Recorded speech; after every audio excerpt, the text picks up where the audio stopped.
हे good evening everyone. तो यहाँ पे एक अपडेट निकल के आ रही है, लेटेस्ट इन्फॉर्मेशन है। अभी फिलहाल में गुजरात पब्लिक सर्विस कमीशन ने आपके कुछ रेंजर यानी जो फॉरेस्ट रेंजर होता है उसके पद निकाले हुए हैं, और कुछ आपके एसीएफ जिसको हम बोलते हैं असिस्टेंट कंजर्वेटर ऑफ फॉरेस्ट, इनके कुछ पोस्ट निकाली हुई हम डिटेल में डिस्कस करेंगे। अपने पास प्रॉपर पीडीएफ है, डिटेल में सारी चीजें मेंशन है, आप देखोगे।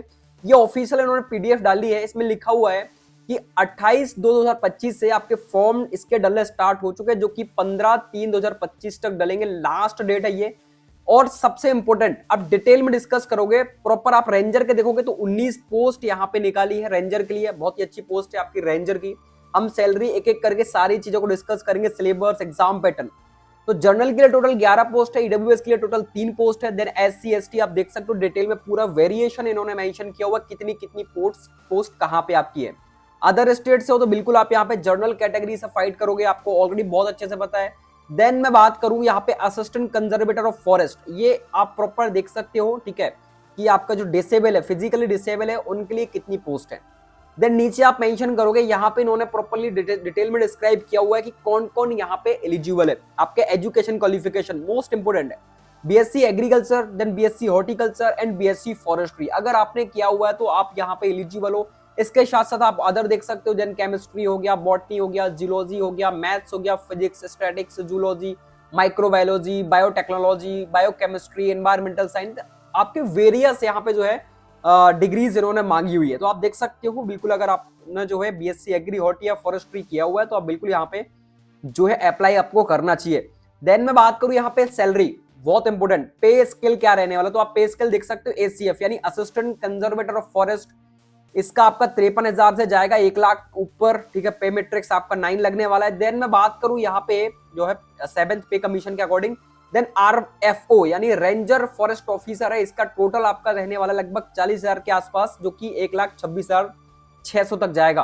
बाकी आपको अदर अलाउंसेस भी इसमें इंक्लूडेड है, ध्यान से सुनना, ठीक है। सैलरी आपकी ये हो गई। देन मैं बात करूं एज की, तो एज आप देखो मिनिमम आपका 20 ईयर्स, देन मैक्सिमम 35 साल तक के स्टूडेंट्स यहाँ पे अप्लाई कर सकते हैं जीपीएससी में यानी फॉरेस्ट रेंजर के लिए। देन इन्होंने और एसीएफ दोनों के लिए यहाँ पे एज मेंशन कर दी है। देन मैं बात करूं यहाँ पे इंपोर्टेंट, आप देखोगे इनकी ऑफिशियल साइट से, अब मैं लिंक आपको डिस्क्रिप्शन में प्रोवाइड करा दूंगा, आप जाके जरूर यहाँ पे जो है चेकआउट कर लेना, GPSC Gujarat public service commission. Then हम बात करते हैं मोड ऑफ एग्जामिनेशन। एग्जामिनेशन की बात करूं तो यहाँ पे 2 आपके मतलब 2 स्टेजेस में एग्जाम होने वाला, आपको बहुत अच्छे से पता है।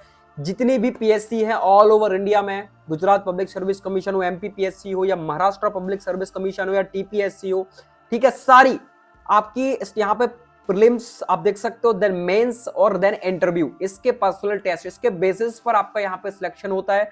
जो कि प्रीलिम्स आपका एग्जाम रहेगा ऑब्जेक्टिव टाइप आने वाला है, देन मेंस में आपको रिटन यानी लिखना पड़ेगा, बिल्कुल यहाँ पे आपको प्रॉपर्ली मेंशन किया हुआ है, आपको लिखना पड़ेगा। लेकिन एमपीपीएससी का जो मेंस होता है ना, उसमें आपको क्या आते हैं, ऑब्जेक्टिव क्वेश्चंस आते हैं। आप देखोगे मध्य प्रदेश में जो एग्जाम होता है रेंजर का या एसीएफ का, उसके लिए आपको ऑब्जेक्टिव देने पड़ते हैं। तो ये प्रॉपर इन्होंने डिस्क्राइब किया हुआ है भाई एग्जाम पैटर्न क्या रहेगा। Then medium of examination, exam कौन से मीडियम में रहने वाला है, तो ये थोड़ा सा अपने लिए डिफरेंट है। यहाँ पे जो है गुजराती लैंग्वेज में पेपर रहेगा, देन इसके बाद आपका इंग्लिश लैंग्वेज में पेपर रहेगा, ये इन्होंने प्रॉपर मेंशन किया हुआ है भाई। इंग्लिश बहुत अच्छी है तो बिल्कुल आपको यहाँ पे पार्टिसिपेट करना चाहिए, बाकी गुजरात लैंग्वेज में भी पेपर रहने वाला है, ये बात आप ध्यान रखना, ठीक है। तो इन्होंने स्पेशल मेंशन कर दिया, आंसर राइटिंग आपको इंग्लिश लैंग्वेज में ही करनी पड़ेगी, और then answer to be this paper written Gujarati and English दोनों लैंग्वेजेस में आप लिख सकते हो, जिसमें भी आप कंफर्टेबल हो। देन ये पूरी प्रॉपर डिस्क्राइब किया हुआ है कौन कौन एलिजिबल है, कौन कौन एलिजिबल नहीं है, ठीक है। वो सारी चीजें एक बार आप इसको पढ़ लीजिएगा, ऑफिशियल साइट्स पर आपको सब कुछ मिल जाएगा भाई। फर्दर जो आपकी एलिजिबिलिटी है वो भी मेंशन की हुई है, आपकी एग्रीकल्चर के लिए और एसीएफ के लिए, दोनों के लिए आप आओगे, सब कुछ आपको इनकी ऑफिशियल साइट्स पर मिल जाएगा डिटेल में। ये यहाँ पे डला हुआ है प्रॉपर, रूल्स बुक डली हुई है, एडवर्टाइजमेंट आया हुआ है इनका, तो वो भी पड़ा हुआ है ना। टेंटेटिव डेट्स, रिजल्ट वगैरह, टेंटेटिव जो प्रीलिम्स एग्जाम की डेट है वो है आपके 10 मई के आसपास यहाँ पे एग्जाम हो सकता है, ठीक है। मार्क्स ऑफ इंटरव्यू जो कि 100 नंबर आपके मार्क्स रहने वाले, आप देखोगे यहाँ पे जो पैटर्न वो सब कुछ मेंशन किया हुआ है कि कॉम्पिटिटिव जो एग्जाम्स है प्रीलिम्स 400 नंबर का होने वाला है, ठीक है। देन आप देखोगे जिसमें जर्नल पेपर आपका आता है 200 नंबर का, देन 100, वो प्रॉपर पूरा डिस्क्राइब किया हुआ है, आपको कहीं जाने की जरूरत नहीं है।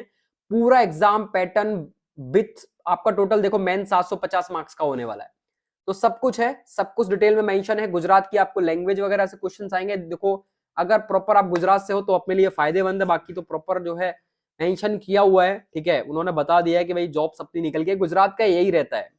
तो जीपीएससी है वो गुजरात लैंग्वेज पर बहुत फोकस करती है। आप कोई भी एग्जाम निकल के आए, हॉर्टिकल्चर के एग्जाम निकल के आए थे तब भी यही था, सेम सारी चीजें उनकी रहने वाली है, ठीक है। तो ये प्रॉपर नोटिफिकेशन निकल के आया था। बाकी जो भी आपको डाउट्स हो आप आस्क कर सकते हो, मैंने लिंक इसकी डिस्क्रिप्शन में दे रखी है, ठीक है, तो जाके एक बार चेकआउट कर लेना। बाकी हम मिलते हैं नेक्स्ट अपडेट के साथ, है ना। और जय हिंद, जय भारत, वंदे मातरम।